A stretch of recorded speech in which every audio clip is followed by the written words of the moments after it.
Hey, this is Gina Grad. Hi, this is Teresa Strasser. Hi, everyone. This is Mike Errico. Hey there. This is Casey Cavalier. I'm Rocky Rose. And you are listening to The Jay Franzi Show. Lucky you.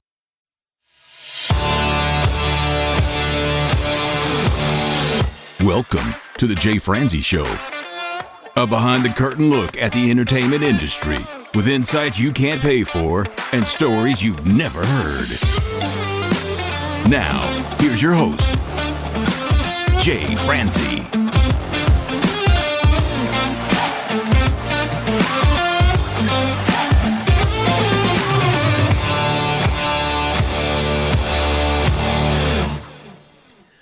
Well, hello, and welcome to the show.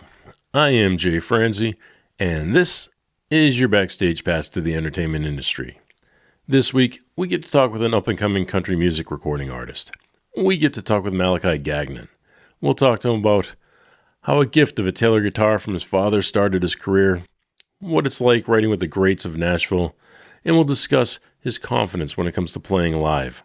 Now, Malachi, he may only be 16 years old, but he has jumped onto the scene with a core following and millions of downloads. He is a great guy, a fellow New Englander, and I can't wait to talk with him tonight. So if you would like to join in, comment, or fire off any questions, please head over to jfranzi.com. Now, let's get started. Malachi, sir, how are you?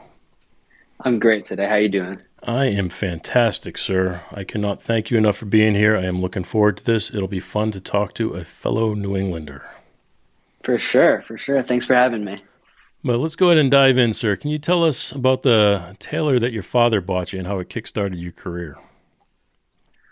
That guitar it still hangs up on my wall. I will never get rid of that thing because it's amazing. It's kind of started me off on sticking to Taylors. I have a Martin now, but I do love Taylors. It was like the second guitar I technically had because the first guitar I had was a little plastic one. That's where I started.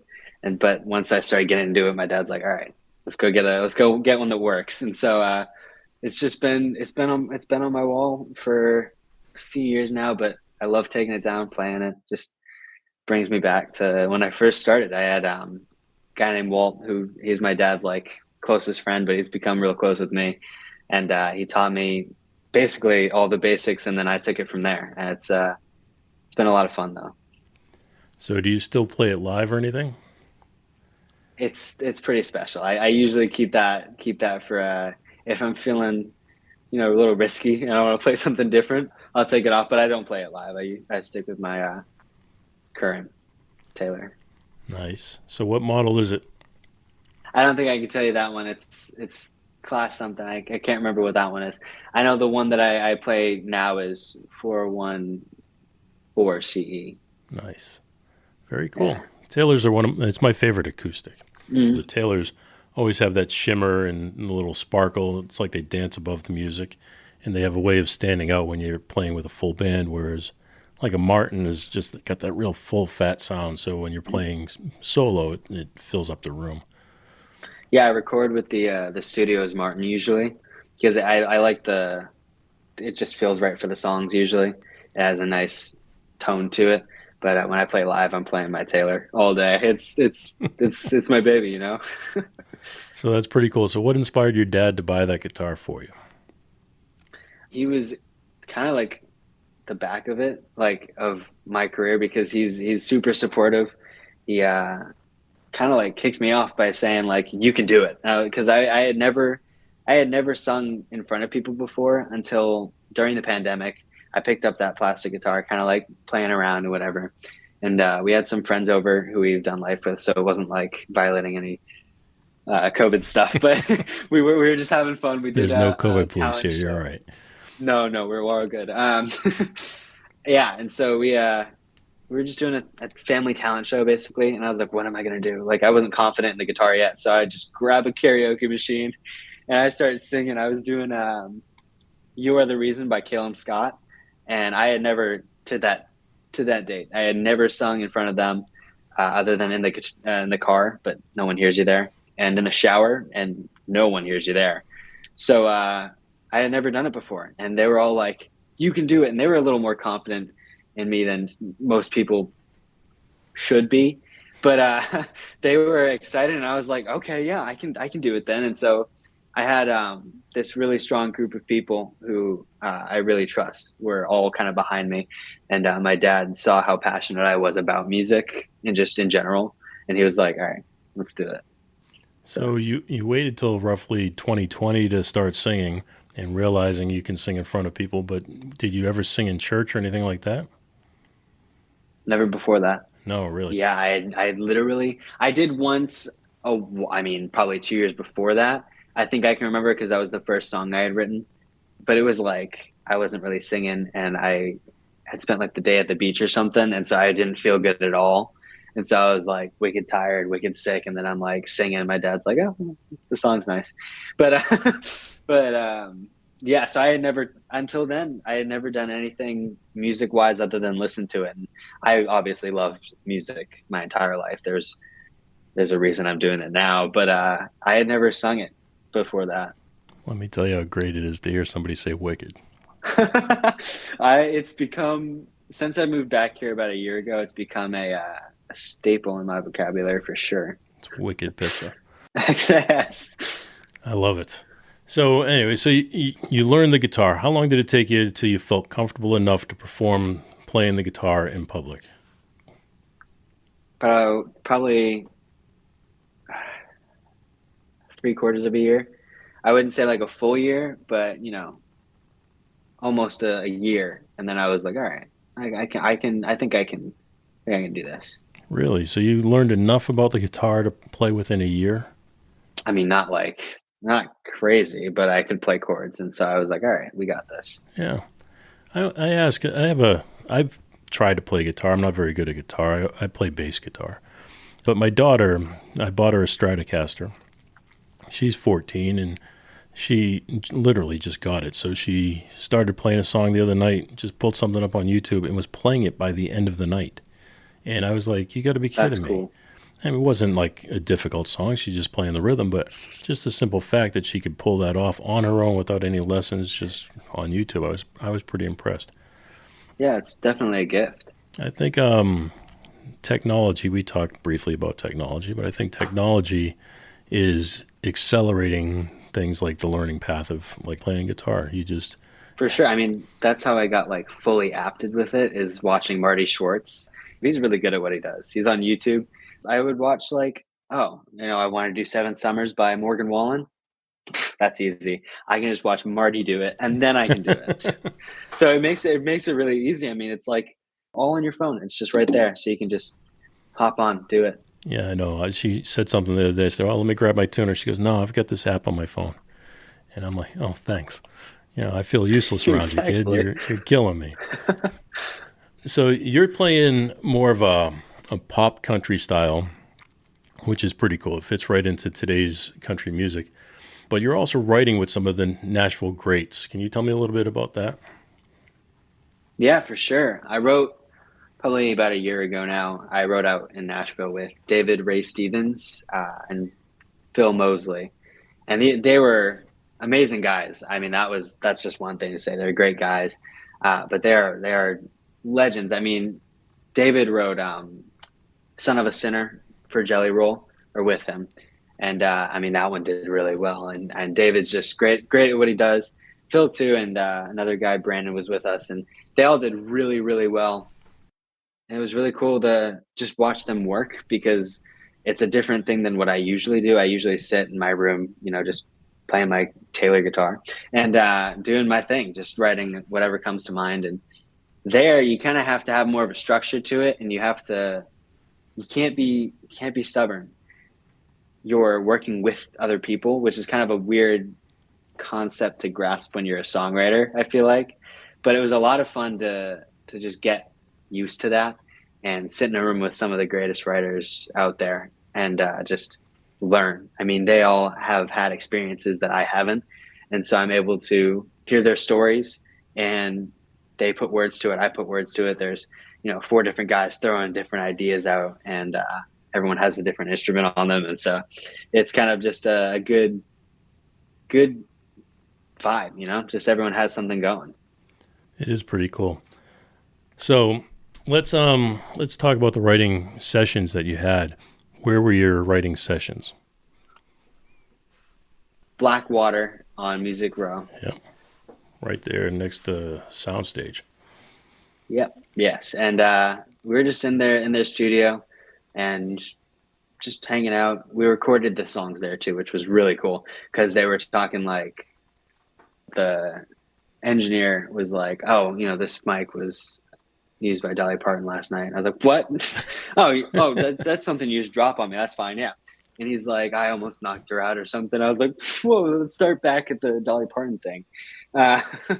And so that was kind of a weird, like, you're in the place where some of these people that are like legends and inspirations of mine that have just played there. It's like, it's such a weird, like, it's surreal. It really is. I mean, a lot of what has happened, in these past years of making music is surreal.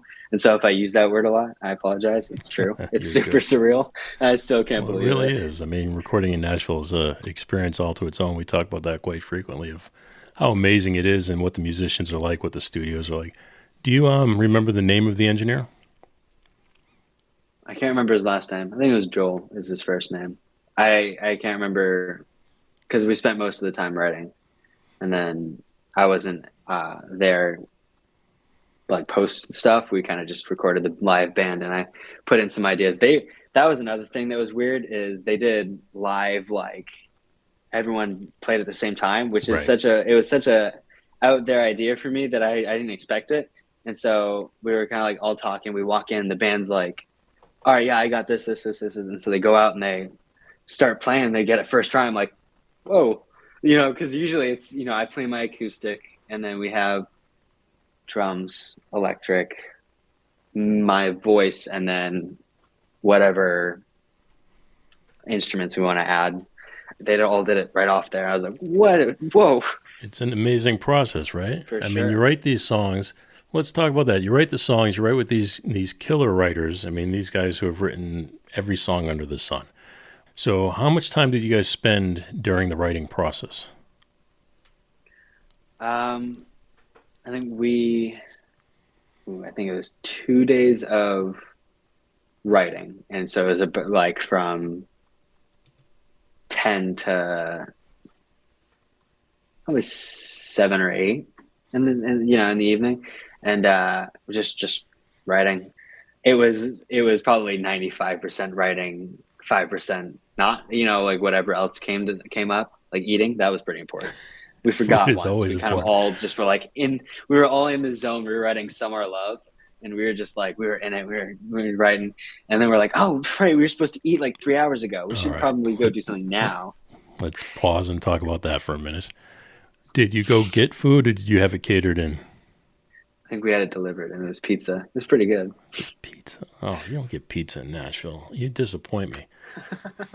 I don't know. Okay, so we did go. Let me think if I can't think of the name. It's like you're backpedaling now. Place.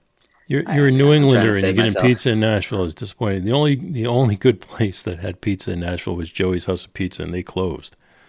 They were from New York. They were a New York family that just made the best pizza ever, and it was right off Music Row too. It was awesome. That's cool. We had Martin's Barbecue. Yeah, well, there you go. If you're gonna be in Nashville, you get some barbecue. Okay, you made up for it. That's good. We're back on track.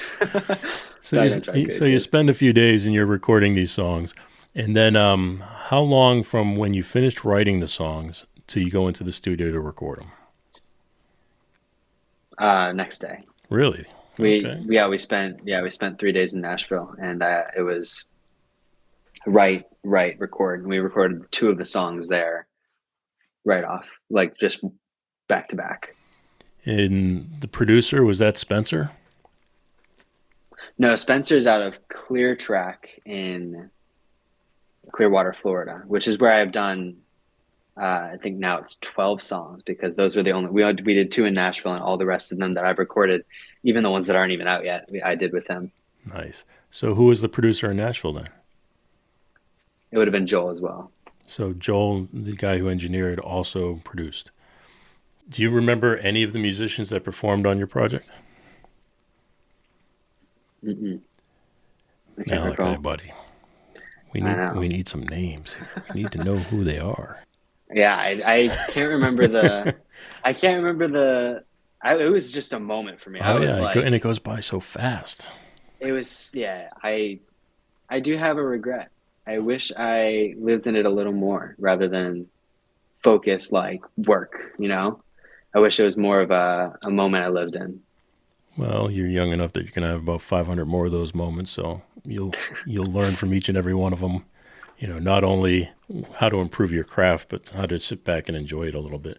Same thing with playing shows. I'm sure the very first show you played, you were probably nervous and weren't as in the moment as you probably could have been. That type of stuff comes over time. You're in the studio, you record the songs, you work with Joel. Did Joel mix the songs as well? That was Jim Cooley. He's yeah, I've got a full name there. He did. He's really good at what he does. He did while we were there. I heard one of Taylor Swift's like Taylor's version albums being mixed. I was like, whoa. So that was like a weird I was like, All right, so you just wait a won some minute. points with my daughters. That's good. I like that. So, yeah, no, I mean, the talent in Nashville and the records that these people work on is just absolutely amazing. The things you see every day of the week, it's just something different. And then what's the process for release for you when you're done recording? Was it by single or were you trying to put together some sort of EP or album? I do singles. Right now, I'm kind of just sticking to singles. I just recently signed a 3-song distribution deal with Sony, which is really exciting for me.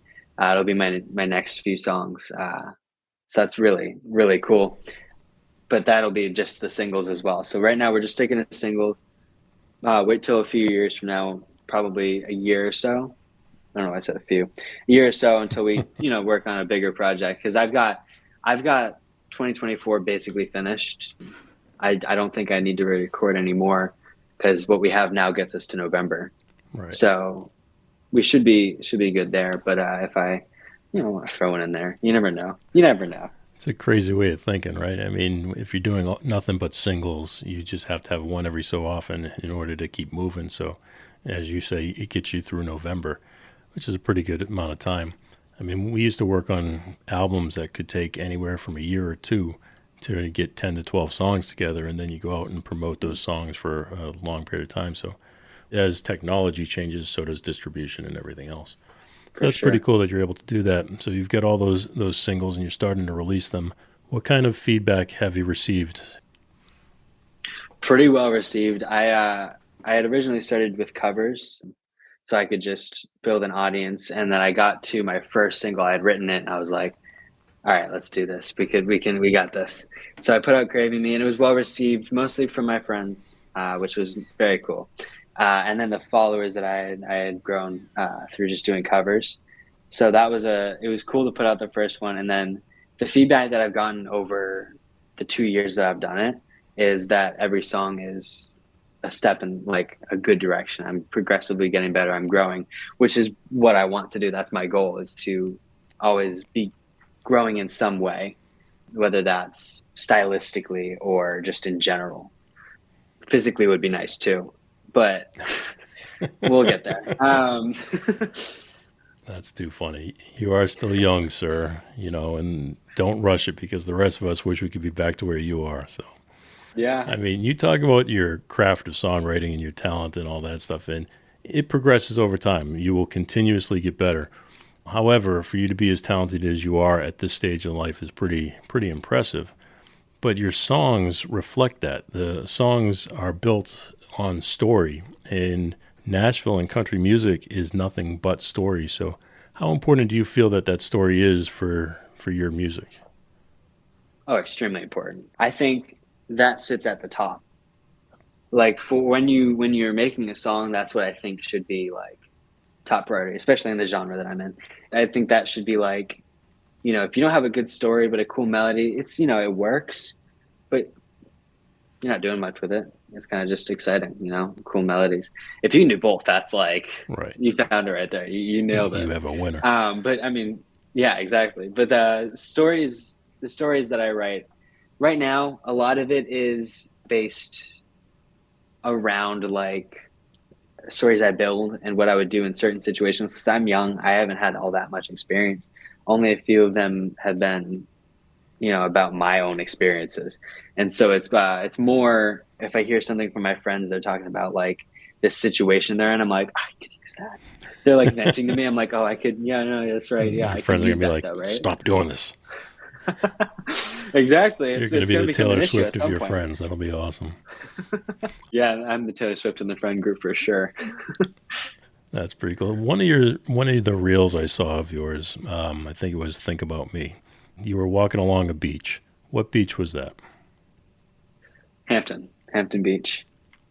It looked familiar, so I was wondering. I think, and this goes way back. You were walking along a wall, like a cement wall that was there, and I posed for a photo on that wall, like right where you were walking, for a cassette cover back in probably '89, something like that. That's awesome. The connections, buddy. The connections never stop. Yeah, it's just a little bit. So that's really cool. Yeah, that's right. I mean, you're right on. Yeah, that's right where we were. That's too funny. I also saw you had a little bit of a horse riding accident. What happened there? We were recording Psychopath, and I don't remember whose idea it was. It was with Spencer Bradham is my producer, but he's also my videographer. He works with Bison Films. It's Drake Sweet as well. And, I don't remember who threw it out there. I think it was a collective idea, like horses would be cool. So me and Taylor, the girl that was filming with me, we were like, yeah, let's hop on horses. She had ridden a horse before. I hadn't. Well, I had, but I was like, 2 at a carnival, and they're like pulling the thing. And so like, I had never done this before. And the lady's like, you got this. I was destroyed in that comment section. It was like a 50-50. It was like half of the equestrian community was very supportive. Like, good job staying on. I wouldn't have done that. The other half was pretty upset that I said I almost died, which I mean, technically it could have. It could have happened. Would have been an extreme situation. Yeah, exactly. But it could have happened. And people were upset that I didn't have spurs on and I was wearing Nikes and like, oh, the gear, where's the helmet? I'm like, so I took notes. I have notes written down now on what I'm supposed to do next time I ride a horse, which I'm not really focused on doing that right now. It was pretty traumatizing. I believe so. These horses weren't trained, obviously, for filming stuff, which I guess we should have looked into. And a drone flew just slightly too close to that horse, and it spooked it. And it was like, "What's that thing?" And so it takes off, right. And I started hitting the road. I was like, "I got it." I didn't have it. I stayed on it though, so we were fine. I had my 8 seconds, and I think we're good. It was horrifying. And I get off, my brother's laughing at me. I'm like, dude, that was horrible. Why did you take a video of it? So now we have like 6 different angles. Everyone's like, oh, that's become, I look back and I wish I put like music behind it so I could promote something, because that's like my biggest video now. Of course. But you live, you learn. Next time I have maybe a horseback riding accident, I'll put Psychopath behind it. Let's not get to it next time. It's crazy. I mean, I'm the same way you are. I've ridden a horse maybe 3-4 times in my life. And every time I do, it's usually just trail riding with a bunch of people. And I always ask, I need the one that is so slow. And it's always the biggest one, the biggest horse possible. I'm like, are you sure this is the one? They get you a step stool to get on it. Yeah, it's a full 10-foot ladder. You're like, oh. Yeah. And my wife laughs at me. She laughs at me for everything, but she laughs at me for that. So I'm not a horse rider, sorry. But hey, that's all right. Let's talk about the shows you've been playing. So, because again, I mean, I hate to keep going back to it, but you are a young man, and you are are you still 16 at this point? Yes, sir. So 16 years old. So very young to have such a career, and like I said, it's very impressive. But what's really impressive to me is the stage command that you have, because you're playing shows and you're commanding presence on that stage as if you've been playing for years. So what do you attribute that confidence to? I don't know what you saw. I walk out on stage for the very first time, and I was like dumbfounded. I had like this big dumb smile. Trying to help you, buddy. He's trying to help you. I had deer in headlights. I was like, what? Because I had people there that were here to see me. And I hadn't processed that before. I hadn't seen a crowd. I was like, all right, my friends will be here. They were there. That wasn't a no, they weren't. They were there, but it was also, more people that weren't my friends. And I was like, what do I do with this? And so I sang that first song. Was like, I was just laughing the whole time. Like, I couldn't believe it. I found my footing. I locked in and I sang the second song. I sang Craving Me, which was my first single. And people sang that back, which was like a surreal feeling. And I was like, whoa. Like, I wrote this in my room, a year ago? And you guys are just singing it back to me. So it's kind of a weird feeling. But once I found it, I kind of I had been to a few shows. And so I knew what I like to see at shows. I like feeling like I'm one-on-one with the artist. That's like a cool feeling, and you feel very personal. But I also like moving around and like having a good time. If if the performer's having a good time, I'm in it. Like, I'm enjoying that. And so I did as much as I could to make them feel like they're here. I read some signs, which was fun. That was a cool thing. Yeah, I watch other artists and what they do, and it's kind of like studying. Like, if you played sports, it's like Watching you tape. study what other players do and watching tape. I watch what my fellow performing artists do, and I'm like, all right, let's see how Bieber did it when he was my age. Like, he did it a little different than I did. I did sing Baby, though. I sang Baby just to get people going, and I sang that rap like it was my job, because it was. That's funny. I mean, you talk about inspiration, so let's talk about that for a brief moment. Like, who inspired you? Who are the ones you look up to now? Yeah, I would say to jump into music, it would be like Shawn Mendes and Morgan Wallen, which are two spectrums, but it's true. They had a lot of, I guess, influence on me. And so that was kind of like the jump into it. Now, as I get older, it's an artist who's, having the time of his life, a fellow New Englander, right from down the road, Noah Kahn. He was, I think, Vermont, which is pretty cool. He went to Henniker High School, which I skied right next to it. So it's kind of like he's a kid from down the road. And I went to his show. I went to Noah's show in Montreal, and it was like kind of weird to see this kid from down the road, I guess you could say, is selling out arenas. And it's like, if you can do it, that's a cool inspiration. Like, that's the dream right there. He put his mind to it. He put a lot of work behind it. And so it's cool to see that pay off for him. And it's really exciting for him. But it's also like, all right, no, we got this. This is what I dream to do. And this is what I want to do with my life. And so if God keeps opening doors, that's the dream. It's funny. You mentioned skiing in Vermont. That's where I learned how to ski. You mentioned going to Montreal. I was about your age when I started driving up to Montreal every other weekend just to go explore. Back then, you didn't need a passport, so you could just drive right over the border. That's right. I'm old. Yeah. But you can go up to Montreal and you can hang out and listen to people, talk French and, not understand. That's exciting. So it's a cool experience. It really is. But with these influencers or these people who are influencing you, are there any one of those that you would like to collaborate with? There's one, obviously Noah would be cool, just, New Englander. One I didn't mention who, has I think, kind of a grasp on the world, I would say, is Post Malone. He's obviously a legend, but just to be in a room with him, I feel like would be such a vibe. I feel like he just seems like super cool dude, extremely creative, which would be cool to work with, just writing.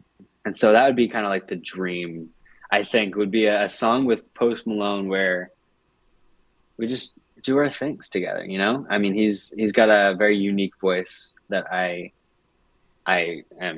adore his voice. He's very good at what he does. And he's great. I would say he gets to legend status, and he's really good at what he does. Already? And he's doing a country album. Already?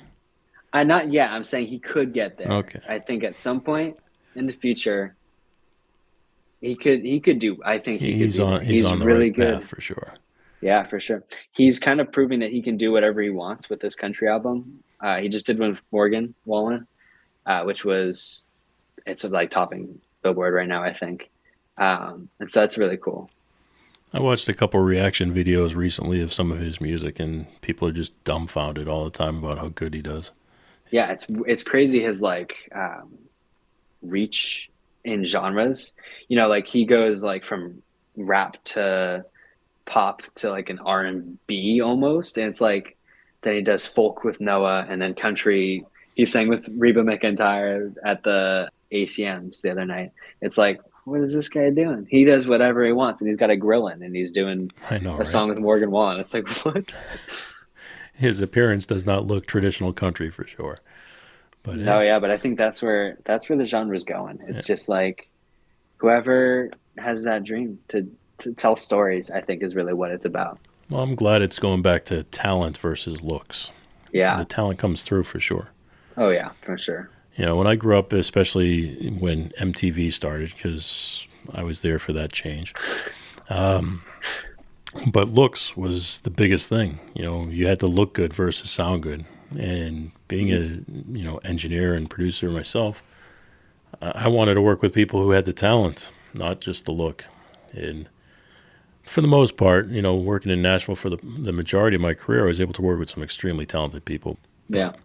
But I mentioned, again, you being young and you're at the start of your career and you're just now writing songs. You're writing with some heavyweights and you've got millions of streams already. So, I mean, you've got some extreme success going on with your stuff. What kind of challenges do you see at this stage of your career? Obviously school, because I'm 16. So just kind of navigating, making sure that I live life and not just focus on music, because that would be really easy to do. Is like just lock myself in my room, write a new song, because I could do that. I could get away with that. But Do you think being in school helps you? socially, yeah, I think it could be. It's pretty important to be socially apted, I guess is the good way to say it. Is to like know how to interact with people is important to me. Well, of course. But I mean, I'm asking you, like, does it help you to have a team of friends who are out there helping you spread the word? Oh yeah, for sure. I mean, my friends are extremely supportive, which is really cool. I go to a smaller school, and so it's cool to see how supportive they are. Even if they aren't like the biggest fan of like the type of music I make, they're all like on my side, on my team, like reposting stuff and being like, hey, my friend. I mean, my brother as well is probably he's more of a promoter than I am. He'll like see people and he's like, guess what this guy does? I'm like, let's like take a minute. We're at the mall, man. I just need some shorts. We don't need to promote right now. But he's like, he makes music and he's like my biggest fan. So I should probably do it too. But he's my biggest fan, best friend. So it's cool to have him around. But I mean, having like people like my friends in my life is really important to me. Yeah, for sure. Well, I just think about it, right? Those are the ones who are sharing your stuff, like you said, even if they don't listen to it, they're just impressed to have a friend who's succeeding and is talented. And they put that word out. So it turns in from being one person to 2 to 3 to 4, and it just keeps multiplying. And I think that might have something to do with the amount of success you're having. Up over 4 million streams on Spotify. That's a goal that bigger artists are striving for, and you're hitting it at 16 years old. So if you feel like staying in school is the challenge, and I agree with you, it is a challenge, especially when you're performing music. So how do you fit playing shows around being in school? Weekends is kind of the thing. I'm good at doing homework, but staying up to date on it is tough. I just kind of like, I utilize the time that I have in between classes to do homework, and so I can like use the weekends for whatever is necessary. Well, that's the beauty about country music, right? I mean, the majority of the shows are played on weekends. A lot of the artists that I work with, or even the musicians, the studio musicians I work with, it used to be that if you were a studio musician, you didn't go on the road, and if you were a road musician, you didn't play in the studio. But now the studio musicians are hitting the road, so they work through the week, and then they go out with an artist over the weekend, and then they come back and work through the week in the studio and go out over the weekend. So, I mean, that's a pretty cool genre for you to be in, to be able to do things like that, especially at this stage of your career where you're juggling school. So, talking about shows, what's your most memorable show so far? I mean, the first one's obviously like that's really cool. Also it's a very, I feel like it wasn't a very normal first show experience. It was like, it felt like I was at, the Hampton Ballroom Casino. I do, yes, sir. That's obvious. That's a dream. That's like, I want to play there for sure. That's a cool venue. It's like, but that's kind of like what the New World in Tampa that I played. It's it was obviously smaller. It wasn't that as big as the Hampton one, but it was like pit style, like standing room only kind of thing. And so it was a really cool, just like out there experience. It was just kind of like out of body. You're watching it all go down in front of you, and you're like, this is happening. Like, how is this even?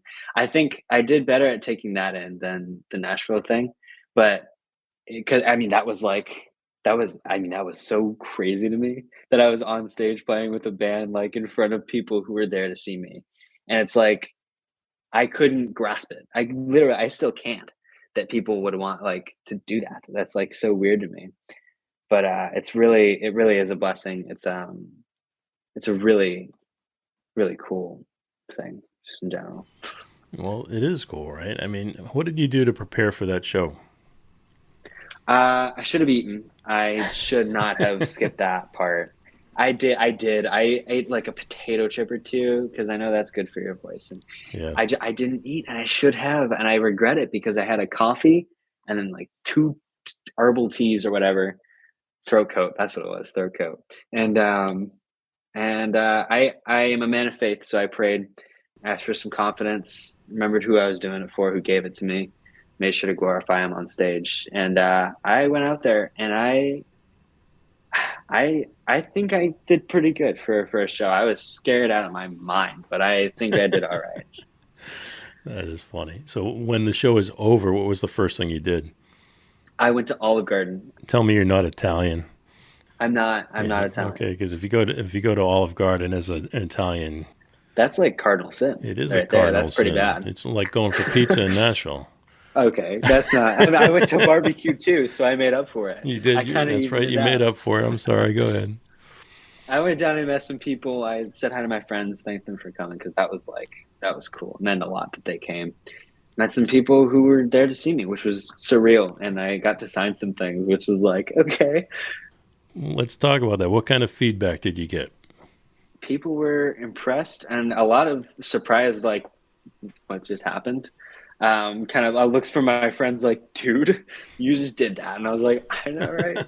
It was a lot of good feedback. I got some good constructive criticism from the people who are like in the industry and like close to me, people that I trust with, like, I mean, I'd say my life, people that I trust to guide me. Those same people that put you on a horse. Yeah, but that was more of a me thing. I was confident in myself. I was like, I can do it. I can do this. But I couldn't. I did better at singing on stage than riding a horse, though, I'd say. I mean, maybe not. You killed it. So let's talk about that. You get off, your friends, your family, the industry people, gave you the feedback. But what about the ones that didn't know you? Like, didn't know you personally. They came for you, but they don't know you personally. They were really excited for me. A lot of them had been following me for a while, just my journey and stuff. And so it was cool to get their feedback in person. They were talking about how, like, it's cool to see how far I've come from even like a couple months. And it's just like exciting to watch it all play out in front of them. And so that was really cool. And you said you signed stuff. You signed anything out of the ordinary? No. Just foreheads, and no, I'm just kidding. It was all like tattooed right there on the spot. It was fantastic. Yeah, exactly. I had my guy come out. Larry did a tattoo. No, it was like shirts and hats and stuff. I had a merch table. We have some merch. I want to get that out there. I have a monkey. There's a monkey on a shirt with my name on it. It's like, that's awesome. I could sell that. So, how involved are you in the social media aspect of building this audience? I run my account for sure. I make sure that like I keep up with it. I do a lot of Instagram. I should probably do better at TikTok. It's just like I need to get better at that. But I do stay up on Instagram. I usually post a couple stories a day.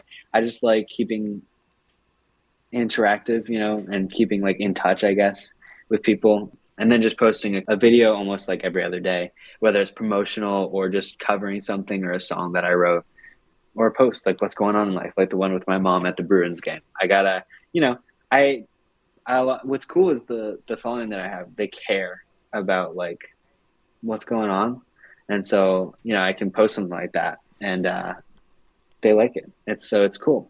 But I work at promoting. I do all right, I think. I'm getting there. Well, that's what I was going to ask you. I mean, do you take any sort of strategic approach to posting on Instagram, or, do you have any sort of system behind you? Not fully. I kind of just like whatever feels like, all right, yeah, let me post something. On Instagram, I like keeping like on stories going. I like keeping something going. I have like a thing. I post like a picture of a dragon rubber duck that I have in my Jeep. His name's Puff.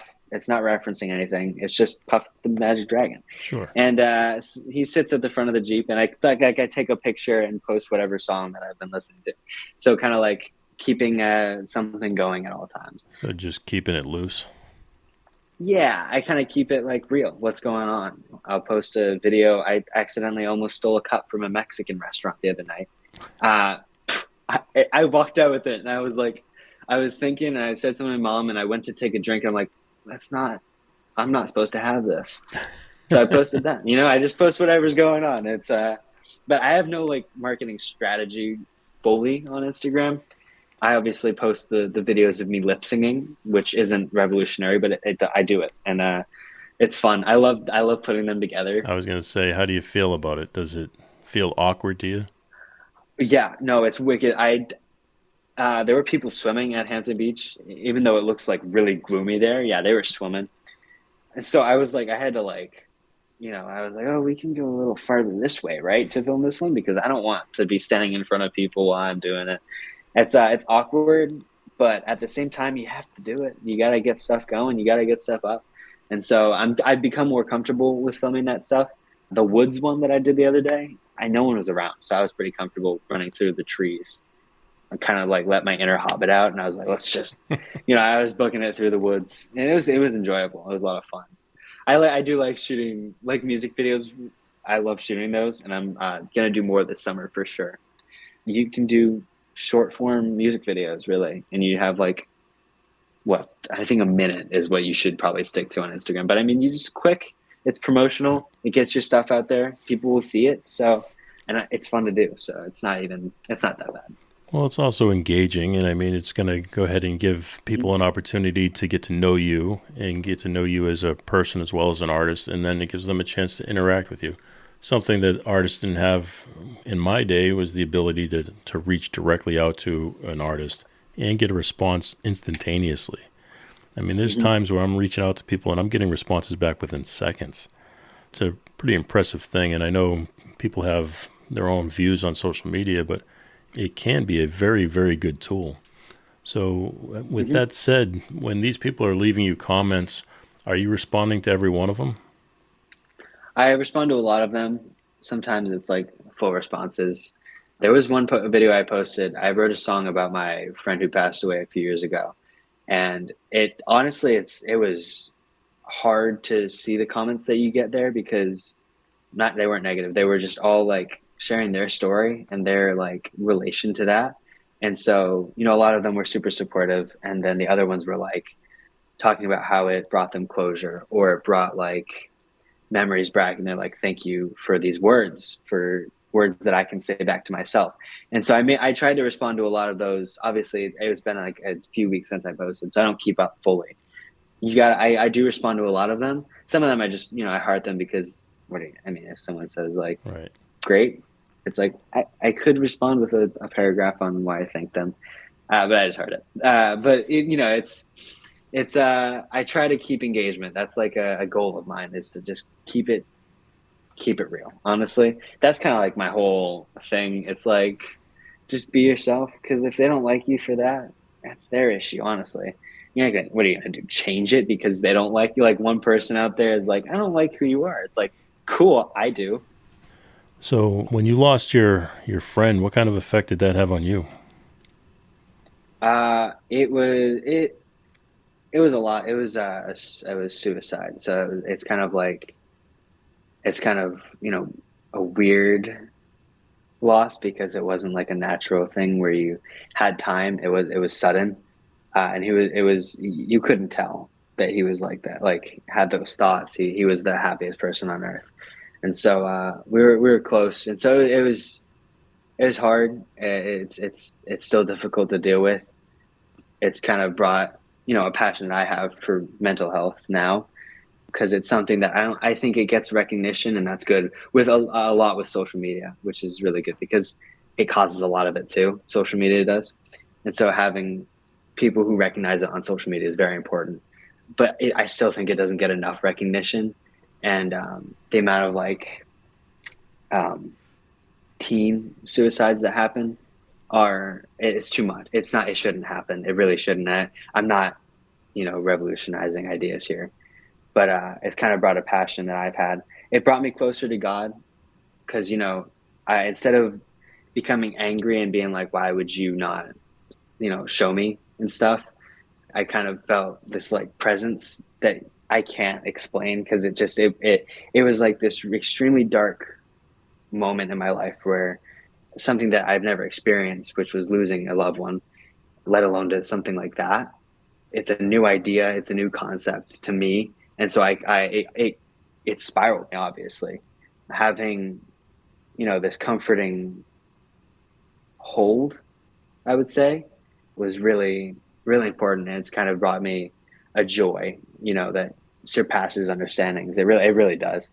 I don't want to get preachy, but it is true. It really is. It helped me there. And I've spent 2 years trying to find words that fit how I feel and how I wanted to express that emotion. I finally found them, and I'll be releasing that song in September because the response that people had to it, which was they needed the words. And it's kind of a letter to, his name was Ethan, so a letter to Ethan on what I wish I could have said to him in those moments of darkness, of feeling like worthless. And so it's kind of changed like my view on, I would say life. It's precious because you have to make sure you check in on people, because you never know what they're going through. No, you don't know. And I know putting a song together like that, you're doing it as a tribute, but it's got to help you get through things as well and help you work through it. But the fact that it can help other people by listening to that and giving them something that they can relate to is also positive. But do you feel like that's going to open a door now for you to be an advocate for things like that? Yes, I do think 100%. Yeah. All right, sir. Well, we do this thing here we call Unsung Heroes, where we take a moment to shine the light on somebody who has supported you along the way or somebody who may have helped you behind the scenes. Is there anybody that you would like to shine a little light on? I got a couple people. I won't go crazy. I'll start playing the music if we need to pull you off. All right. Yeah. My dad and my mom are, I would say my family. My mom, dad, and brother are my biggest fans.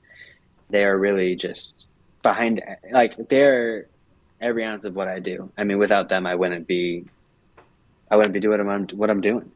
Walter, who I mentioned actually at the beginning, who taught me guitar, he's been with me every step, really, in life, of course, but in music, he's kind of just been like a good voice of reason. He loves music, great guy.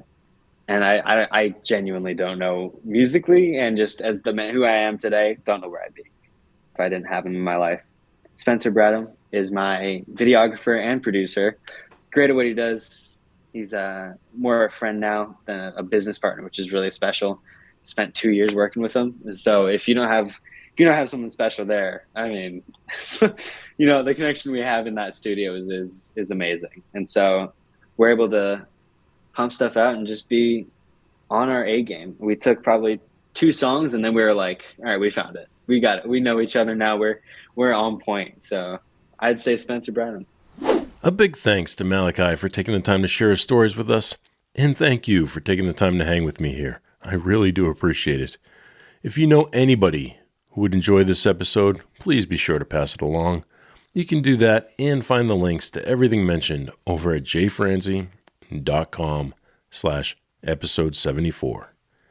Thanks again for listening, and I'll see you next week.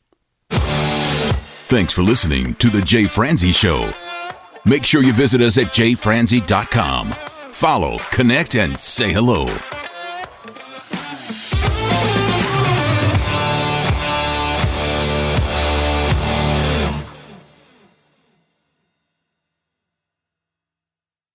This episode has been brought to you by VR Knives, your source for 100% custom knives made by a true rock star. So, if you're in the market for a new piece of art, reach out to VR Knives. 407-421-5528. 407-421-5528.